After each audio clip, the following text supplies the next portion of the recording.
ორშაბათს საღამოს. ვინ ვარ? როგორი ვარ? როგორ აღმიქვამენ სხვები? შეიცანი თავი და გაიარე კატოს ფსიქოლოგიური რადიოსეანსი. არ გამოტოვოთ კატოს ინტელექტუალური საღამოები 11:15 წუთზე. მშვიდობის რადიო იმედის ეთერში გადაცემა კატოს საღამოები საეთერო სტუდიაში მუშაობს წამყვანი კატო და ხმის რეჟისორი თიკო ჟვანია. ჩვენ დღევანდელი გადაცემის თემაა მშობლები და შვილები, აღზრდის ტიპები და ქართული აღზრდის თავისებურებანი. გადაცემის სტუმრები არიან ფსიქოთერაპიისა და პიროვნული ზრდის ცენტრის სტიმულის ექიმი ფსიქოთერაპევტები ნინო ვერხვიაშვილი და დიანა ნიკოლაიშვილი. საღამო მშვიდობისა. საღამო მშვიდობისა. მოგესალმებით. მოდით დავიწყოთ, რადგან აღზრდის შესახებ საუბრობთ, იმით თუ რა არის თვითონ მშობლების სიყვარული შვილების მიმართ და რითი განსხვავდება ის დანარჩენი გზა შემოყრილი სიყვარულებისგან, მეგობრების და სხვა ადამიანების. აი გზა შემოყრილი სიყვარული მომეწონა. ზოგადად, მშობლების სიყვარული, ამ შემთხვევაში ამ სიყვარულს უწოდებენ ხოლმე ეგრეთ წოდებულ უპირობო სიყვარულს, რომელიც ნიშნავს შემდეგს, რომ ადამიანი გიყვარს არა იმიტომ, რომ ის არის თქვათ ჭკვიანი, ლამაზი, მოხდენილი და ასე შემდეგ, არამედ უბრალოდ იმიტომ, რომ ის არსებობს. ანუ არანაირი პირობა არ არსებობს იმისა, თუ რატომ გიყვარს ეს ადამიანი. უბრალოდ ჩვენი შვილია და გიყვარს. სახელი და გვარი. დიახ, თუნდაც სახელი და გვარის გარეშეც უბრალოდ გიყვარს ეს ადამიანი მხოლოდ იმიტომ, რომ არსებობს. თუმცა ეს სიყვარული არის ის, რომელსაც მე როგორც მეცნია და როგორც წამიკითხავს, შემდგომში ადამიანები გამუდმებით ეძიებენ ამას. მაგრამ ნინო, აქ უნდა გითხოთ. ძალიან ხშირად არის, რომ შეიძლება ადამიანი მართლაც უპირობოდ უყვარდეთ მერეს დასრულ ასაკში, მაგრამ ის ფიქრობს, რომ მე ესეთი წარმატებული ვარ, ესეთი ლამაზი ვარ, ესეთი კარგი ვარ და როგორ მარტო სახელი და გვარი ვუყვარ ვინმეს. მეორე უკიდურესობებიც ხო ჩნდება ამ დროს. კატო, კითხვას ვერ მივხვდი კარგად სამწუხაროდ. ანუ რაღაც ასაკის მერე ეს უპირობო სიყვარული არა მშობლების მიერ შეიძლება დაიმსახუროს, ეძიებდეს კიდეც, მაგრამ საბოლოოდ მიხვდეს, რომ რას ქვია, არაფრის გამო ვუყვარ, როცა მე ესეთი ჭკვიანი და წარმატებული ვარ. საინტერესო შემთხვევაა სხვადასხვა არის ეს და ამის საპირისპირო ისე და ისე თუ ავიღებთ უპირობო სიყვარულს, როდესაც ადამიანი მუდმივად ეძიებს და ეძებს ამ უპირობო სიყვარულს, სხვადასხვა არის ხშირ შემთხვევაში ეს არის ზუსტად ცნობილი ნევროტული სიყვარული, როდესაც ადამიანი ეძებს ისეთ ადამიანს, რომელსაც ის ეყვარება მიუხედავად ყველაფრისა, იმიტომ რომ ის უნდა უყვარდეთ, ღმერთო ჩემო, შეუძლებელია რომ არ უყვარდეთ და სანაცვლოდ მინდა გითხრათ, რომ თვითონ როგორც წესი ამ ადამიანს უპირობო სიყვარულით არ უყვარს ის მეორე ადამიანი, არამედ პირიქით ძალიან ბევრ მოთხოვნას უყენებს ამ ადამიანს, ფაქტობრივად არ ითვალისწინებს მის სურვილებს, მის სწრაფებებს და ასე შემდეგ და საბოლოოდ ჭკუას გადააცდენს და ზღაპარი დამთავრდება ხდება ხოლმე. გააჩნია თითოეულ სიტუაციას. აი ზუსტად ეს არის ხოთშოს ერთ-ერთი განმასხვავებელი ნევროტული და ჩვეულებრივი ნორმალური სიყვარულისა, როდესაც ნორმალური სიყვარული რა არის? მე არ დავიწყებ ამის ახსნას, მონებრივია, იმიტომ რომ თითოეული ადამიანი ალბათ განსხვავებულად აღიქვამს ამ გრძნობას. უბრალოდ სიყვარული არის, როდესაც გინდა ამ ადამიანთან ყოფნა, სიამოვნებს, ზრუნავ მასზე და ასე შემდეგ, ბევრი რამ შემიძლია ჩამოთვალო. ხოლო რაც შეეხება ნევროტულს, ფაქტობრივად ეს არის, რომ უბრალოდ ადამიანს სურს თავი იგრძნოს უსაფრთხოდ. ანუ მოიპოვოს ის უსაფრთხოების შეგრძნება, რომელიც მთელი ცხოვრების განმავლობაში მანამდე ედუღაც ვერ მოიპოვა. და სხვადასხვა აი ზუსტად ნევროტული სიყვარულის შემთხვევაში ნევროტიკი, ასე ვთქვათ, ეს ადამიანი ცდილობს, რომ დიდ დრო გაატაროს საყვარელ ადამიანთან ერთად, ოღონდ რატომღაც აი ის დრო, რომელსაც ის ატარებს ამ საყვარელ ადამიანთან ერთად, მას ბედნიერებას მაინც და მაინც არც კი ანიჭებს. იმიტომ რომ ამ სიყვარულს სრულიად სხვა დატვირთვა აქვს და თვითონ ნევროტიკიც ზოგჯერ გაოგნებულია. რატომ ხდება ღმერთო ჩემო ასე? ხო, ეს რაღაცა ძალიან ჩვეული და ნაცნობი სიტუაციები, მე მგონი, რაც არაერთ ადამიანს გადახდენია თავს, რატომ არ დამირეკე, რატომ არ მომწერე 20 მესიჯი ერთის ნაცვლად და ეს კიდევ ერთი უკიდურესობა იმ მხრივ, რომ მაგალითად წარმოიდგინეთ, რომ ნევროტიკი მედის პაემანზე და მისი საყვარელი ადამიანი აგვიანებს თუნდაც 10 წუთით. ღმერთო ჩემო, შეიძლება საცობია ბოლო-ბოლო და ვერ მოახერხა ხო დროულად მოსვლა. ნევროტიკი აღიქვამს ამას როგორც აღარ ვუყვარვარ, მორჩა. ყველაფერი დამთავრდა. ამ ადამიანისთვის ძალიან ნადვილია ურთიერთობის დანგრევა. იმიტომ რომ ამ ურთიერთობას სხვა დატვირთვა აქვს უბრალოდ. დიახ, გისმენთ. ამ შემთხვევის ფესვი შეიძლება ღრმა ბავშვობიდან მოდიოდეს და აღზრდიდან მოდიოდეს და ზუსტად ეს არის, როდესაც მშობლებს ურჩევთ არ შეაქოთ ბავშვი და შეაქოთ ქცევა. არ მისცეთ საყვედური კონკრეტულად ბავშვს და მის პიროვნებას, არამედ ქცევას. ბავშვმა უნდა იცოდეს შენ არა ხო? რა თქმა უნდა, არა, ბავშვმა უნდა იცოდეს, რომ რაც არ უნდა გააკეთოს, ის მაინც საყვარელია, ის სასურველია, უბრალოდ გარკვეული ქცევა არის კარგი თუ ცუდი. აი, როდესაც შობილებნება, რომ იცი რა შენ მე ახლა გული მატკინე, ეს ამის ნებას გვაძლევთ? იცით რა არსებობს ეს თი მე მესიჯი და შენ მესიჯი, როდესაც ადამიანს ვეუბნებით რომ აი შენ რაღაც მაგალითად გული მატკინე, ეს მესიჯი მიმართულია შენზე, ანუ მეორე ადამიანზე. სასურველია ვთქვათ რომ მე გული მეტკინა, იმიტომ რომ ვთქვათ უბრალოდ აღწეროთ ქცევა ისევ და ისევ, ხო? ანუ ამ შემთხვევაში რატოა კარგი მე მესიჯი, რომ ჯერ ერთი ბავშვი იგებს რას გრძნობს მშობელი, იმიტომ რომ ძალიან პოპულარულია ბოლო პერიოდში ფრაზები როგორიც არის აი მე ვიცი შენ რას ფიქრობ, ხო ხვდები მე ხო რას ფიქრობ, სინამდვილეში აზრების საკითხვა არ შეგვიძლია უბრალოდ.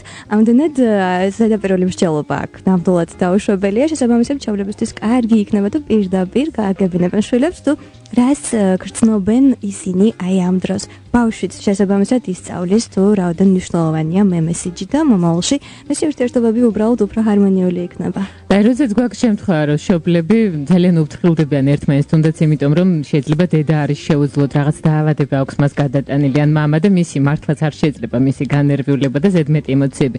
ამ დროს ეუბნებიან ბავშვს, რომ აი მოდი დედა არ გავანერვიულოთ. ეს ცოტა მძიმედ ხო არ მოქმედებს მასზე.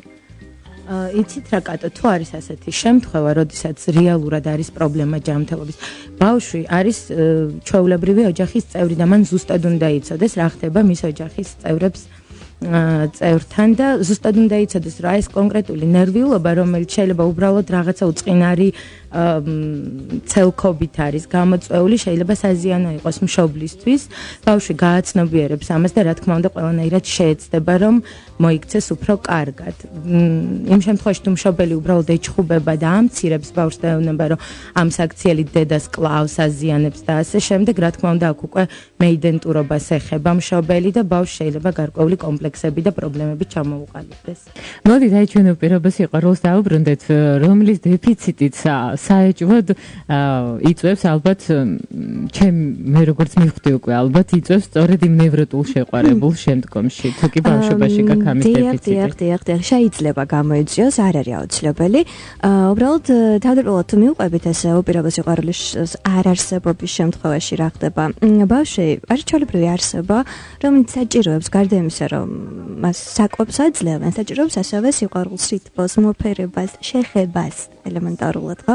და ამ შემთხვევაში ფაქტობრივად უპირობეს სიყვარულის არარსებობა იწვევს ბავშვის უკმაყოფილებას, რაც შემდეგ უკვე იწვევს შფოთვას. ბავშვი შფოთავს, ოღონდ საინტერესო ის არის, რომ ხშირად, როდესაც ბავშვი შფოთავს და ამ თავის უკმაყოფილებას, ან თუნდაც ბრაზს გამოთქვამს, რადგან ჩავლები ეჩხუბებიან მას იმის გამო, რომ მან გაბედა და გამოხატა ბრაზი.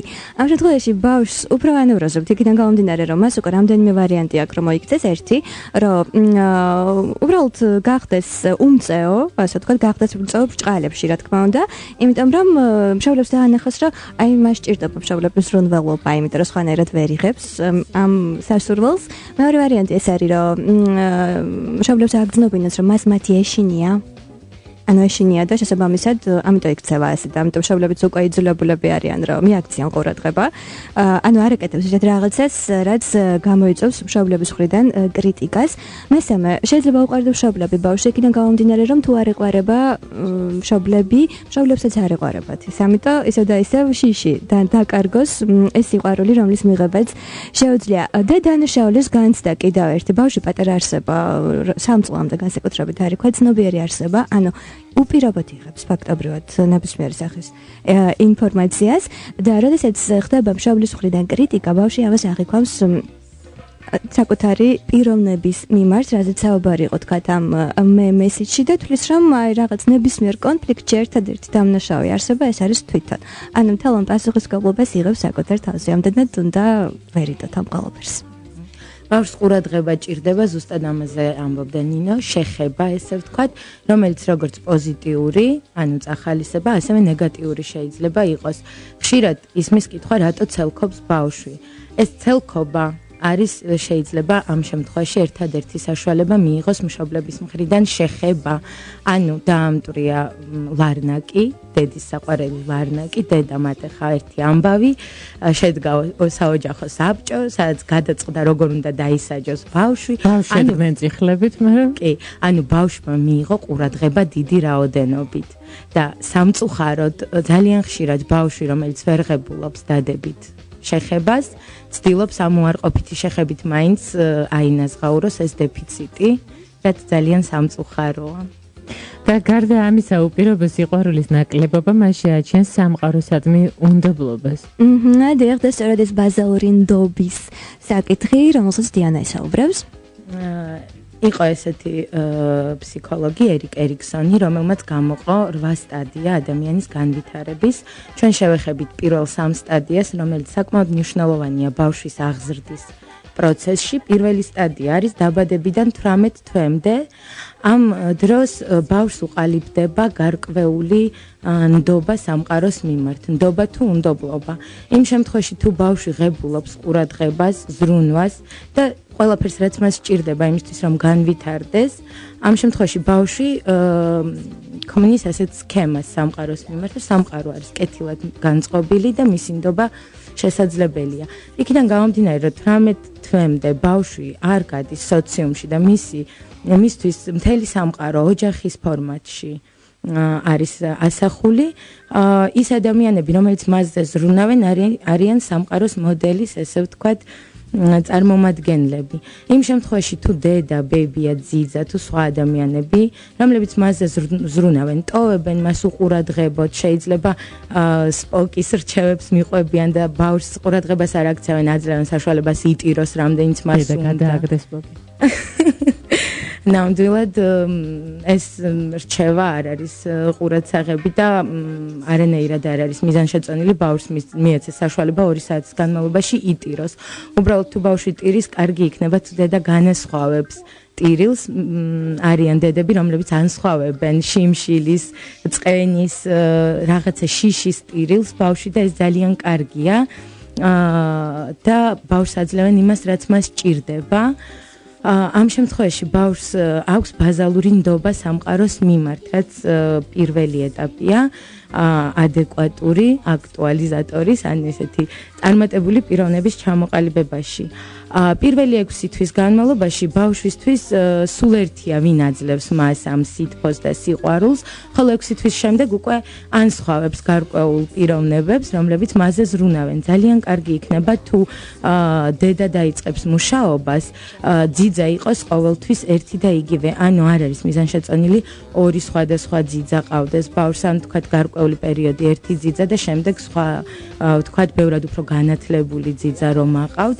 ამ შემთხვევაში ბავშვს შეიძლება დაერღვეს ეს ნდობის მომენტი, იმიტომ რომ ეჯაჭვებიან და ეს 18 თვე უნდა იყოს ძალიან უსაფრთხო ბავშვისთვის. მეორე სტადია არის ავტონომიის სტადია. ეს არის 18 თვიდან 3 წლამდე, როდესაც ბავშვი ცდილობს გარკვეული საქმიანობა ავტონომიურად და ამოუკიდებლად გააკეთოს. ეს შეიძლება იყოს ჭამა, რაღაცა ჩაცმის, რაღაც ტანსაცმლის ელემენტის ჩაცმა, ანუ შეიძლება მთლიანად ვერ იცვამს, მაგრამ აი ფეხს აცმლის და ასე შემდეგ. ამ შემთხვევაში ამ დროს უნდა ვადროვოთ და უნდა გვეყოს ის, რომ ჩვენი ოქროს დროდან გამოვუყოთ უფრო მეტი დრო. თუ დედა ან ძიძა, რომელიც ბავშვთან არის, აძლევს ბავშვს საშუალებას ეს მომენტი ავტონომიის გამოავლინოს, გამოხატოს, ან თავისი რაღაცას ჭამოს თვითონ, მერე რა რომ დაისვრება. თუ კი მშობელი არ აცდის, აჭმევს და ასე შემდეგ, ბავშვს შეიძლება ყოყმანი ან სირცხვილის მომენტი ჩამოუყალიბოს. კეთილი, მოდი ჩვენ ამ ყველაფერს დავუბრუნდეთ საინფორმაციო გამოშვების შემდგომ, ახლა საინფორმაციო გამოშვების დრო რადიო იმედის ეთერში, შემდგომ კი ისევ აღზრდას მივხედოთ. არ გამოტოვოთ კატოს საღამოები რადიო იმედზე. გრძელდება ჩვენი გადაცემა, ჩვენ საუბრობთ მშობლებისა და შვილების, ასევე აღზრდის ტიპებისა და ქართული აღზრდის თავისებურებების შესახებ. გადაცემის სტუმრები არიან ფსიქოთერაპიისა და პიროვნული ზრდის ცენტრის სტიმულის ექიმი ფსიქოთერაპევტები ნინო ვერხვიაშვილი და დიანა ნიკოლაიშვილი. დიანა, ჩვენ შევჩერდით იქ, რომ თქვენ საუბრობდით ერიკ ერიქსონის სხვადასხვა სტადიებზე და გადავდიოდით უკვე მესამე სტადიაზე. დიახ, კატო, მესამე სტადია არის ინიციატივის სტადია. ეს არის 3-დან 5 წლამდე. ამ დროს ბავშვი ცდილობს გარკვეული ინიციატივა გამოავლინოს ოჯახში, ანუ თვლის რა საკუთარი აზრი უნდა გამოხატოს და ცდილობს ამას. შეიძლება ეს იყოს რაღაცა ისეთი ძალიან გულუბრყვილო ცდილობები და ძალიან სამწუხარო იქნება ამ შემთხვევაში თუ დედა ან მამა და ამ შემთხვევაში განსაკუთრებული ყურადღება მამის აზრს ექცევა. ამას დასცინიან, ან რაღაცა უხეშადევნებიან, რომ ეს შენი საქმე არ არის, შენ ჯერ პატარა ხარ და დიდების საქმეში ცხვირს ნუყოფ. ამ შემთხვევაში შეიძლება ბავშვს დანაშაულის განცდა ჩამოუყალიბდეს და ისევ მე კონცეფციის ჩამოყალიბებაში საკმაოდ ღრმა კვალი დატოვოს.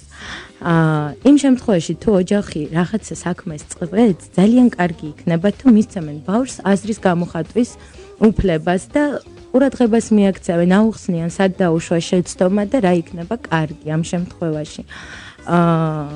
ეს 3 სტადია არის ძალიან მნიშვნელოვანი და სადღაც 5 წლამდე, როგორც ჩანს, ბავშვს უყალიბდება მე კონცეფცია და ბავშვი უკვე არ ყვევს ამ ეტაპისთვის, არის თუ არა სიყვარულის ღირსი და უყვარს თუ არა საერთოდ საზოგადოებას იგი. შეუძლია თუ არა გააკეთოს გარკვეული საქმიანობა, თუნდაც ძალიან მინიმალური და შეუძლია თუ არა გარკვეული აზრი გამოხატოს საზოგადოებაში.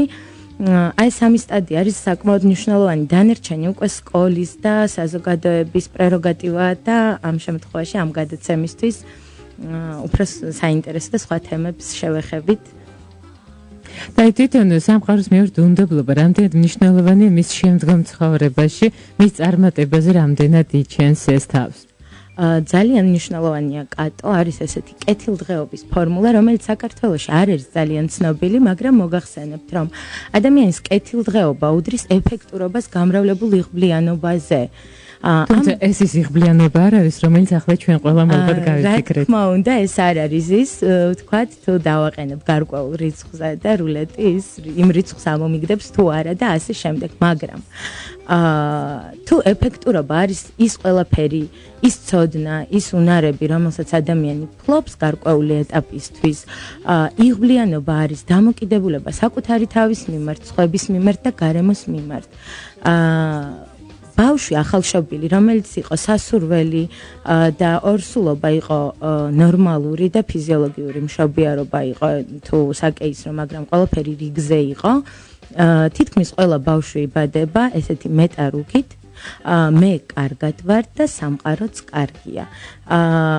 იმ შემთხვევაში თუ აღზრდაში მშობლები უშოვენ გარკვეულ შეცდომებს, ბავშვს შეიძლება ეს მეტარუქა შეეცვალოს, რაც შეიძლება გარკვეული შედეგის მიზეზი იყოს.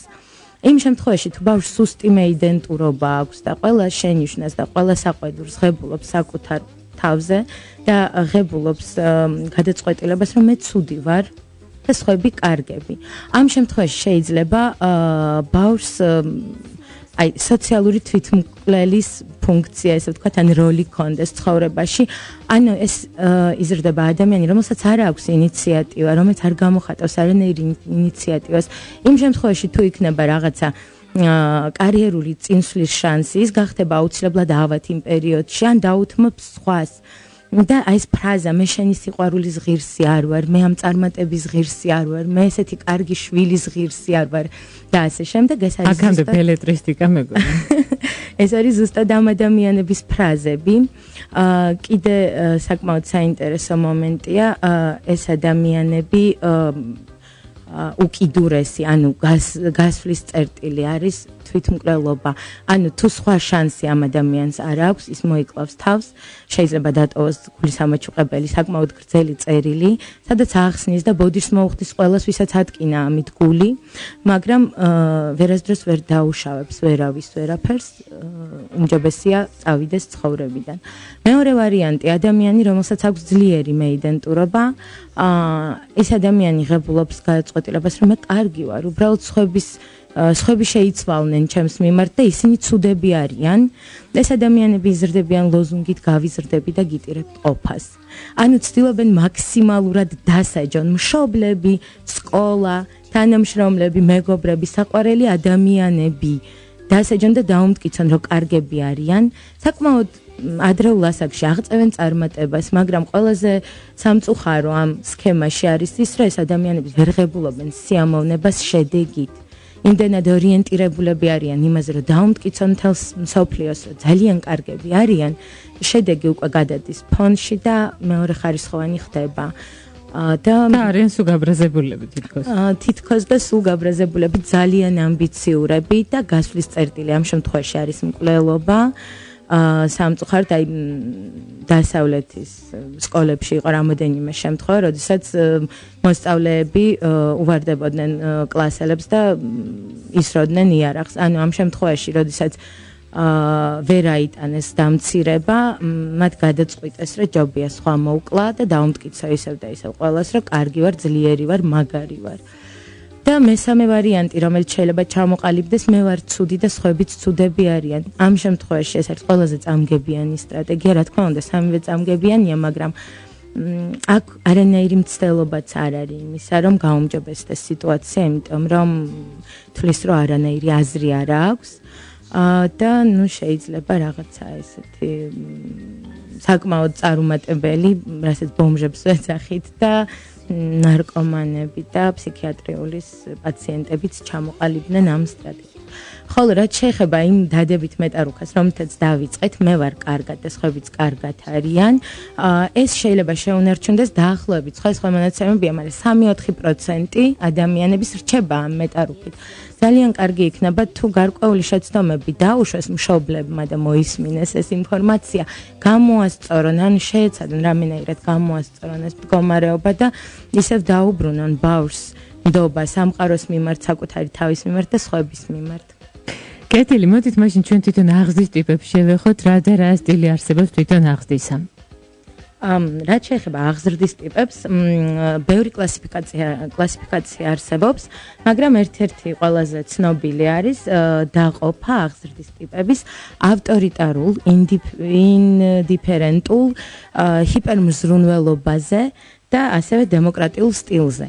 დემოკრატიული სტილი არის ყველაზე ოპტიმალური სტილი, როდესაც ხდება მოლაპარაკება, ბავშვს აქვს ავტორიტეტი მშობლების, ბავშვმა იცის, რომ გარკვეული გადაწყვეტილებები მშობლებმა უნდა მიიღონ, თუმცა მისი აზრი ყოველთვის გათვალისწინებული იქნება, მას აქვს უფლება გამოხატოს საკუთარი აზრი და თავისი პოზიცია და ეს ყოველთვის პატივისცემით და ყურადღებით იქნება მოსმენილი ოჯახის წევრების მიმართ.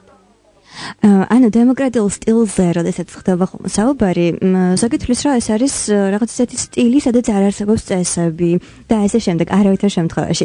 აქ არის დისციპლინაც ნამდვილად, იმიტომ რომ ბავშვმა ზუსტად იცის, რა შეიძლება, რა არ შეიძლება. თქვათ, ანუ გამიჯნულია ეს მისთვის. გარდა ამისა, მნიშვნელოვანია ის, რომ აი თქვათ, ცოტა ხანში იქნება საუბარი ჰიპერმზრუნველობასთან დაკავშირებით. უბრალოდ აქ ვიტყვი, რომ უნდა გავმიჯნოთ, როდის უნდა ჩავერიოთ და როდის არ უნდა ჩავერიოთ. გულისხმობ რას? კონკრეტულად, რომ როდესაც ბავშვი არის პატარა და წარმოიდგინეთ, რომ მამამ უყიდა კონსტრუქტორი, ასე თქვათ, და ბავშვისთვის ეს სიახლეა და ცდილობს, რომ აწყოს ეს კონსტრუქტორი. რა თქმა უნდა, როდესაც პირველად აკეთებს ამას, ბუნებრივია რომ წააწყდება გარკვეულ წინააღმდეგობას, რაღაცას ვერ გააკეთებს, ხო? არის ორი ვარიანტი, ერთი რომ მამა, როდესაც დაინახავს, თქვა რომ შვილი ვერ აკეთებს, ეჩხუბება, როგორ თუ ვერ აკეთებ. მეორე ვარიანტი, როდესაც უბრალოდ დაინახავს ის, რომ ბავშვს მის დახმარება სჭირდება, ამ შემთხვევაში უბრალოდ ეხმარება და დახმარების ხელს უწვდენს. ანუ ჩარევა ზღვარი სად გადის, სად ჩავერიოთ, სად არ ჩავერიოთ. უბრალოდ დავალოდოთ, შეძლება ბავშვმა თვითონ გითხრას, რომ იცი რა, მე ვერ ვაკეთებ, ან რაღაც არ ვიცი და მოდი იქნებ მომეხმარე, ხო? და შესაძლებელია რომ ერთად გავაკეთოთ. აი ეს ფრაზა უბრალოდ გაჟღერდეს, მნიშვნელოვანია ეს. გარდა ამისა, ალბათ აუცილებელია ისიც, რომ ეს წესები ყოველდღურად ერთი და იგივე იყოს და არ იცვლებოდეს იმის მიხედვით, როგორ განწყობაზე არიან მშობლები. კი, ეს მნიშვნელოვანია იქიდან გამომდინარე, რომ მაგალითად ყოველდღე ბავშვი იძინებს 10 საათზე. აი ორჯერ მაინც თუ მოხდა ისე ზედიზედ, ან თუნდაც არა ზედიზედ, რომ ბავშვმა 11 საათზე დაიძინა გარკვეული მიზეზების გამო. აუცილებლად გაგახსენებთ შემდგომში, აი მე ხო ორჯერ 11 საათზე დავიძინა, ესე იგი ეს შესაძლებელია. ანუ მაქსიმალურად ვეცადოთ, რომ ის ნორმები, წესები, რომელიც დადგინდება ოჯახში, ანუ აი მთლიან სისტემაში, იყოს ყოველთვის მისაღები და ისეთი, რომელიც აუცილებლად უნდა შესრულდეს. დიახ, თქვენ რაღაც მოვყვები ერთ მაგალითს, დიახ, ჩემ პრაქტიკიდან არის ეს მაგალითი, 6 წლის გოგონა, რომელსაც ყავს 2 წლის და ძალიან ხშირად ოჯახში ისმის, ის პატარაა, მას უნდა დაუთმო. ერთ დღეს გოგონას მოვიდა კონფლიქტი მამასთან და ძალიან შეწუხებული იყო, იმიტომ რომ თუ თვითონ უთმობს პატარა დას, მაშინ მამა პატარა ამ გოგონას, რომელსაც არ დავასახელებ, რატომ არ უთმობს? წესები უნდა იყოს ყველასთვის წესებად ქცეული და უნდა იყოს ყველაზე დიდი მნიშვნელობა ენიჭება იმას, რომ წესები არ უნდა იყოს ბევრი. უნდა იყოს ცოტა მინიმალური, ძალიან ადვილია 5 წესის დაცვა, ძალიან რთულია 30 წესის დამახსოვრება. მშობელს შეუძლია ამ 5 წესში მაქსიმალურად ჩატიოს ის მნიშვნელოვანი კრიტერიუმები, რომელიც მათ ოჯახში უნდა იყოს დაცული.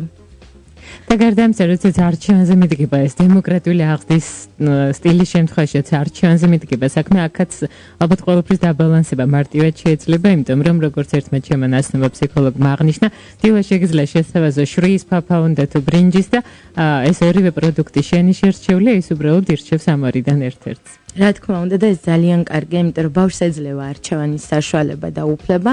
ამავდროულად მშობელი მშვიდად არის, იმიტომ რომ ბავშვი მიიღებს იმ სასარგებლო პროდუქტს, რომელიც მისთვის იყო განკუთვნილი.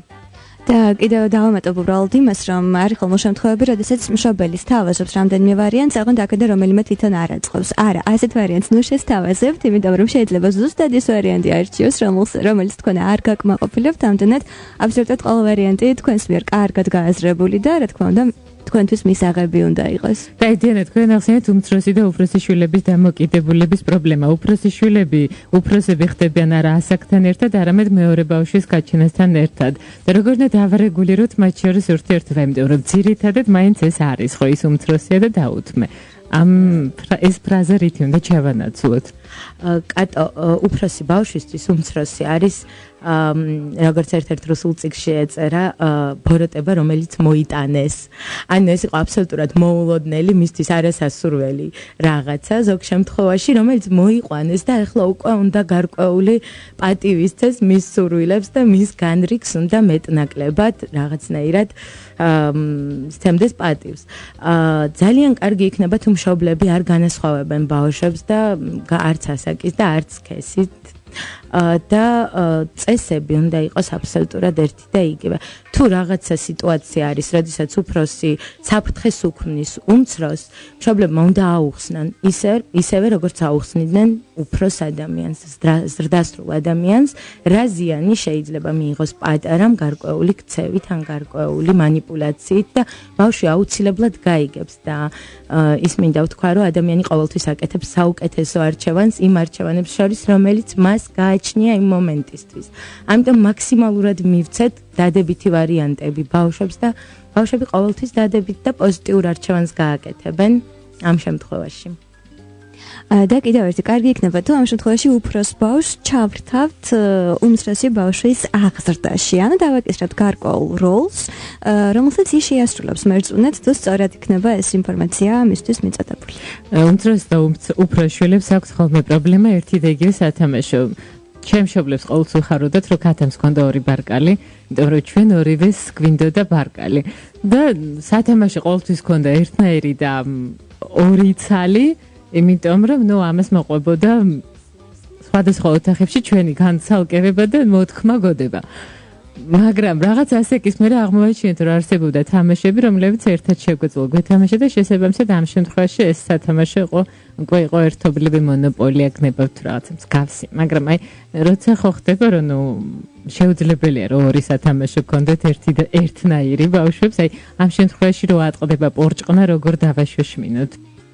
ამ შემთხვევაში მშობელი არ უნდა გამოდიოდეს მოსამართლეს ან ორბიტრის როლში, არამედ უნდა დაეხმაროს, ასწავლოს, აჩვენოს პირად მაგალითზე ბავშვებს, თუ როგორ შეიძლება ერთად გამოიყენონ ერთი სათამაშო.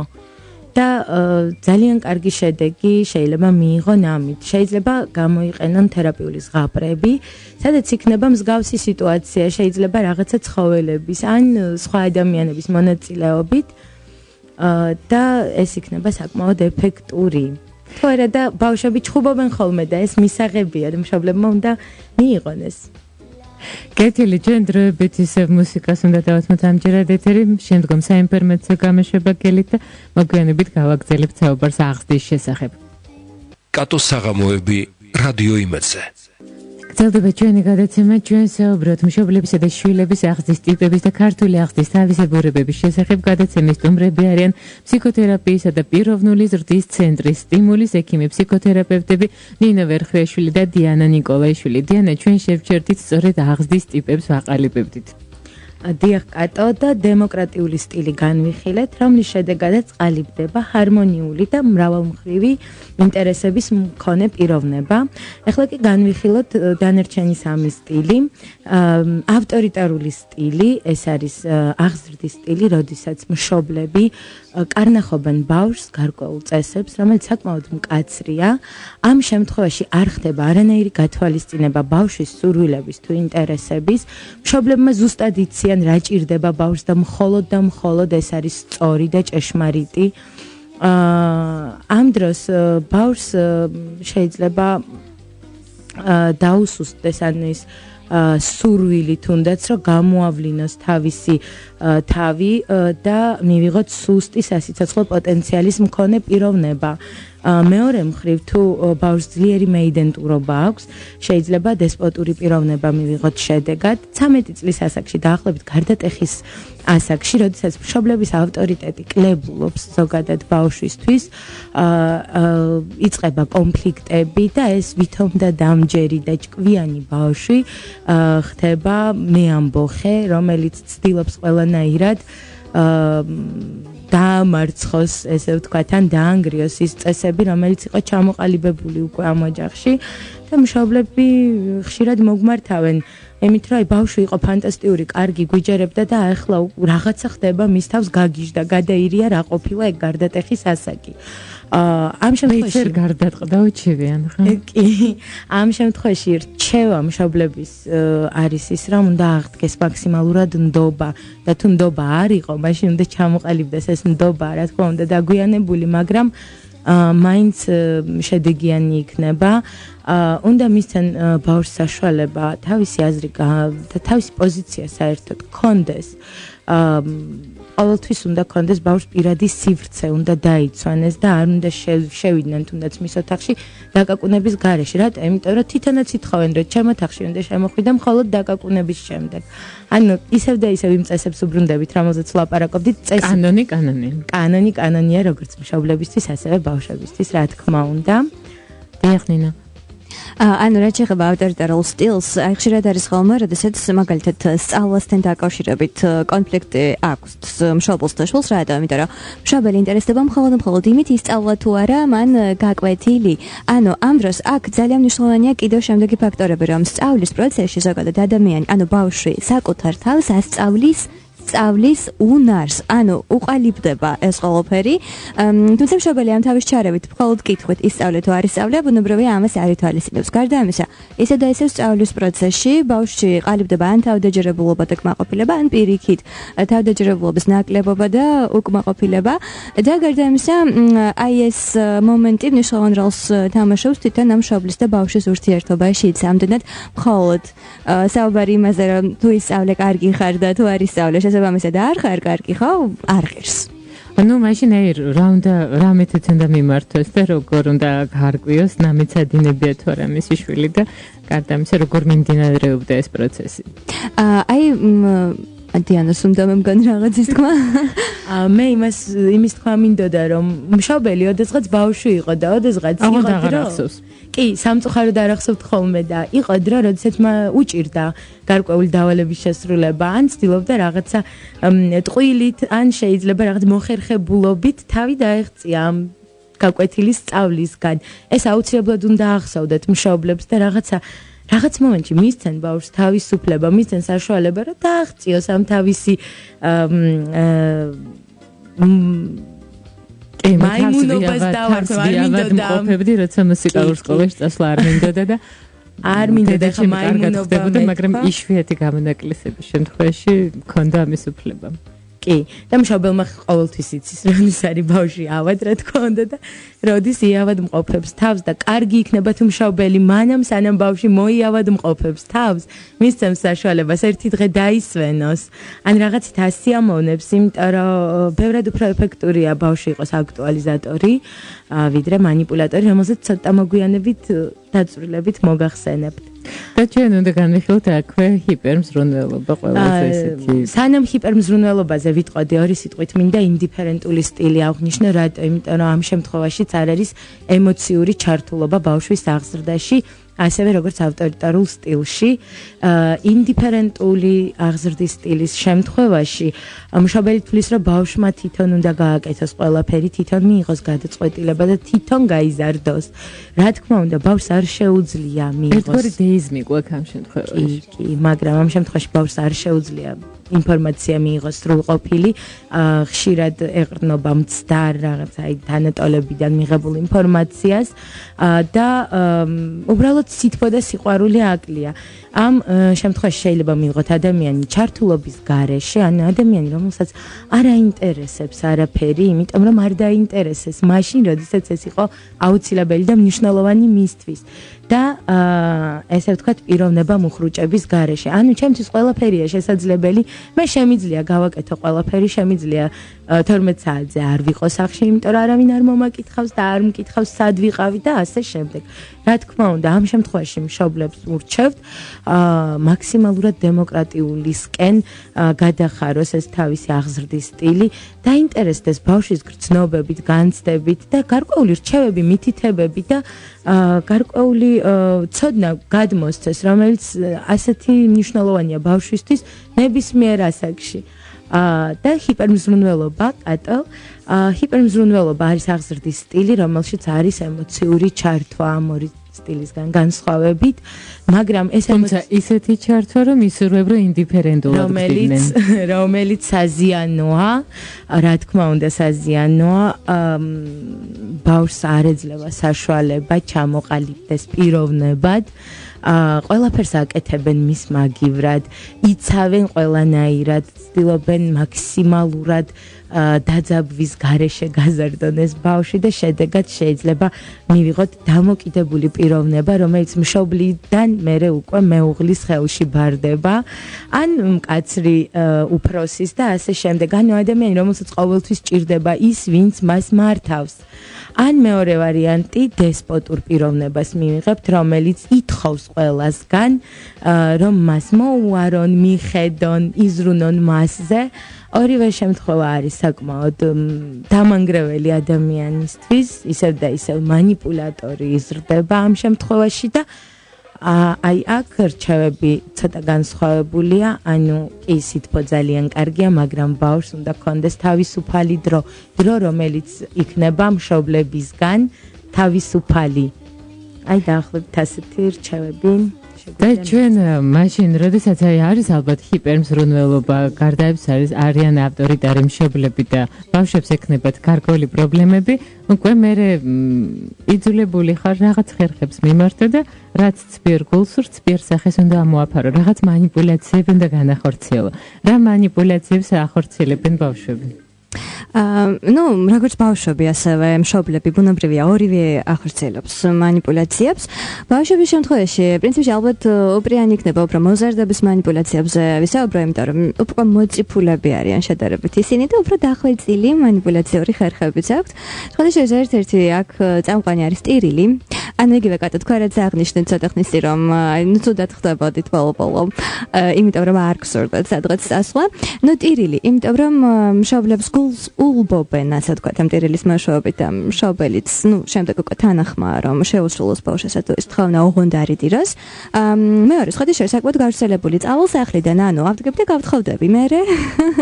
ოღონდ როდესაც თხოვდება, როგორც წესი მიყვება ზუსტად იგივენაირი თვისებების მქონე ადამიანს, რომელიც ამ შემთხვევაში მის მამას გააჩნდა. რომ გიყვარდე ასე არ მომექცევი, ეს სიყვარულით манипулირება ძალიან გავრცელებული. გარდა ამისა, შეიძლება იყოს შედარება, თქვა სხვა ბავშვებთან, რომ მაგალითად დედა თუ არ უშვებს სადღაც, აი დეიცი ყველას უშვებენ. იმათ ესეთი მაგარი დედიკოები ყავთ და ნუ აი მე როგორ შეიძლება რომ არ გამიშვა. შანტაჟი კიდევ ერთი. იცი რა, რაღაცა ცუდად გავხდები, თუ არ გამიშვა დამემართება ეს და ასე შემდეგ. კიდევ არის, როდესაც ერთ მშობელს იყენებენ მეორე საწინააღმდეგოდ, მაგალითად, მამამ მითხრა, რომ შეიძლება. და კატეგორიულად დაუშვებელი არის ბავშვის თანდასწრებით, ბავშვთან დაკავშირებით მშობლებს შორის უთანხმოება. მაგალითად, როდესაც ერთი არ აძლევს რაღაცის უფლებას შვილს, მეორე კი პირიქით მშობელს აკრიტიკებს, ანუ თავის მეუღლეს იმის გამო, რომ როგორ უშლის ბავშვს ამ რაღაცის გაკეთებას. ეს დაუშვებელია, იმიტომ რომ ბავშვი სარგებლობს უბრალოდ ამ შემთხვევაში. ტყუილი, ნუ ეს ესეთი манипуляცია, რომ არა მხოლოდ ბავშვები და მშობლები, ზოგადად ადამიანები იყენებენ და დაათრგუნულობა, ერთგვარი უხასიათობა იმის გამო, რომ თქვათ ბავშვს არ მიეცა იმის უფლება, რომ გაეკეთებინა თავისთვის სასურველი რამ. ნუ ეს ძირითადი манипуляციები, რომელსაც მოზარდები იყენებენ, რაც შეეხება მშობლებს. გააკეთა ეს და მიიღებ ამას. ანუ ერთგვარი წახალისება. ძალიან ცუდ შედეგს იძლევა, იმიტომ რომ საბოლოო ჯამში შეიძლება მე ვიყოთ პიროვნება, რომელიც ხელს არ გაანძრევს თუ სანაცვლოდ არ მიიღებს რაღაცას, თუნდაც ეს მის ინტერესებში იყოს, უბრალოდ ხელის განძრევა. მუქარა კიდევ ერთი манипуляციაა, იმიტომ რომ ამით ხდება უბრალოდ დაშინება ადამიანის დროებითი, რა თქმა უნდა და არა მუდმივი. შედარება ეს კიდევ ერთი, როგორც ბავშვები იყენებენ, ასევე მშობლები. რომ თქვა წვესი შვილი რა კარგად იქცევა. არა გულწრფელი დაპირებები. აი იცი რა, დღეს გააკეთა ეს და ხვალ თქვათ წაგიყვან აქ. ოღონდ ეს დიდი ალბათობაა, რომ საერთოდ არ შეოსრულან.